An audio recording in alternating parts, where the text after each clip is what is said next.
A day in my life bilang isang ate na nagdesisyon na manirahan dito sa Kapalonga para sa aking kapatid. Hi guys! Ito nga pala yung mga kaganapan before Christmas Eve ng karamihan. Oo, ito na naman ay late upload. Natambak na baga dito sa aking gallery. At dahil nga karamihan ay maghahanda, marami ang umorder sa atin. Ang una ko palang dineliveran ay dito kami nag-meet up sa Baywalk. Galing pa si Sir ng Labo at nakita ko nga yung bike niya. Naka-big bike siya. Tinest drive ko nga rin ito. At alam nyo guys, pagkatapos ay nako. Nabuhay na naman yung pakiramdam ko na gusto ko na naman mag-drive ng mga declutch. Yung tipong pagkatapos nagtitingin ako sa marketplace, okay lang naman sa akin ng sports bike pero I'm into classic talaga. Nung nag-buy and sell pa ako ng motor, nagkaroon tayo ng Cafe Racer 152, kaya nasanay tayo sa declutch na motor. Pero ang una ko talagang napag-aralan na declutch ay yung HD3 TMX. May iniwan pang bakas yun sa aking binti. Aminin, halos lahat ng mga rider meron yan. At tingnan nyo si aking Azure, di ba? Classic din. Sa mga hindi pala nakakaalam, Azure ho yung pangalan ng aking motor na Passion. Pagka-uwi galing Baywalk, may dumaang nagtitinda ng ice cream. Pinara natin at tayo ay namigay. Pagkagalante, ano akala mo'y nangangampan niya? Yung ibang umorder sa atin ay pinipick up na lang nila yung order nila dito sa amin. Katulad ni Idol Bitoy's Vlog, nagbablog din yan guys. Supportahan natin. Sabi ni Ate Ayang yung kapitbahay namin, nakala daw nila ay baby itong hawak-hawak ni Madam. Nakakostuman pa, oh ka-cute. At hello din pala sa poging batang ito. Lagi daw niya tayong pinapanood. Maraming salamat. At ito pa, marami nga rin ang nagpipick up dito. Ina-advisean ko rin kasi sila na kung malapit lang ay pwede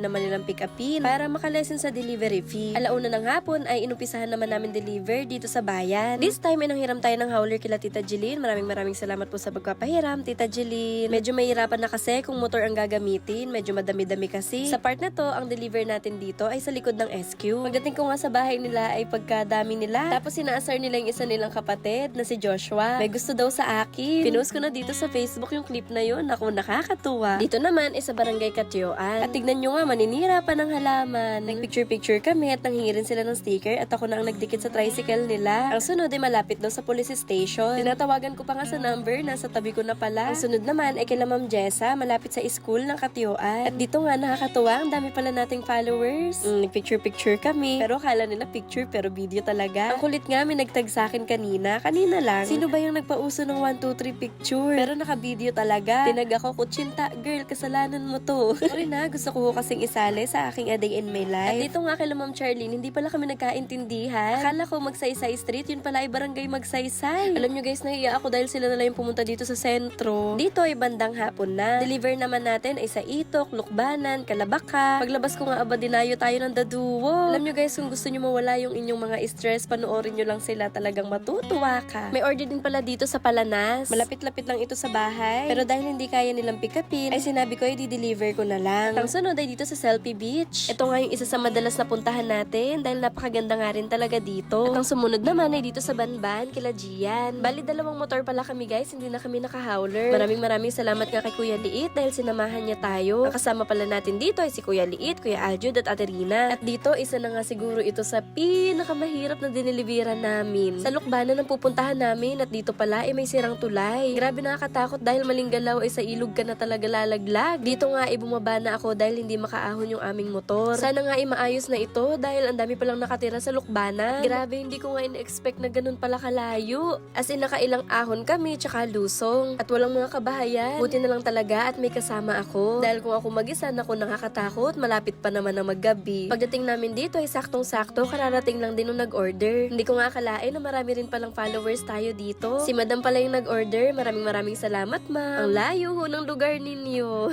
Nabot na nga kami ng dilim at tignan nyo naman. Talagang pagdating dito sa putol na daan, kailangan bumaba dahil nahihirapan yung motor. Basa na nga yung aking pants. Dito ay nasa Kalabakan na tayo. Medyo may kalayuan nga din kila Sir Anthony. Pagdating namin dito ay nakakatuwa dahil grabe yung pag-welcome nila sa atin. Halos lahat pala sa kanila ay followers natin. Maraming salamat po. Maraming ang nangingi ng sticker kaso out of stock tayo nung time na yan. Nasa Kalabaka pa rin tayo. At this time yung umorder ay nasa ibang bansa, mama niya. Palagi rin kasi tayong pinapanood ng batang to. At tignan nyo nga guys yung baby na ito. Napaka-cute. Kung pwede ko nga lang sanang iuwi. Sa pagkakatanda ko ay dito sa parte na to ay purok press na ng Kalabaka. Bali guys, lahat pala ng pinupuntahan natin ay parte pa rin ng Kapalonga ha. Kapalonga pala ay may 22 na barangay. At ang pinakasentro ay ang poblasyon. At tignan nyo guys, grabe ang gaganda ng aking mga customer. Gusto ko pa nga dumikit yan at para naman mahawaan tayo ng kagandahan. At ang gaganda na, napakabait pa. Tignan nyo, binigyan ako ng siopaw. Sila daw ang may gawa niyan. Guys, grabe, sobrang sarap. Sabi ko nga i-order ako. At shoutout din pala dito kay Madam. Nakakatawa nga dahil ang dami rin pala talaga nating followers dito sa Barangay Calabaka. So far, productive naman ng buong araw natin. Salamat sa Diyos sa buong maghapon na pag-iingat. Maraming salamat po talaga sa inyong suporta. Ayun lang, so paano? Bukas ulit. Thank you for watching. Jane!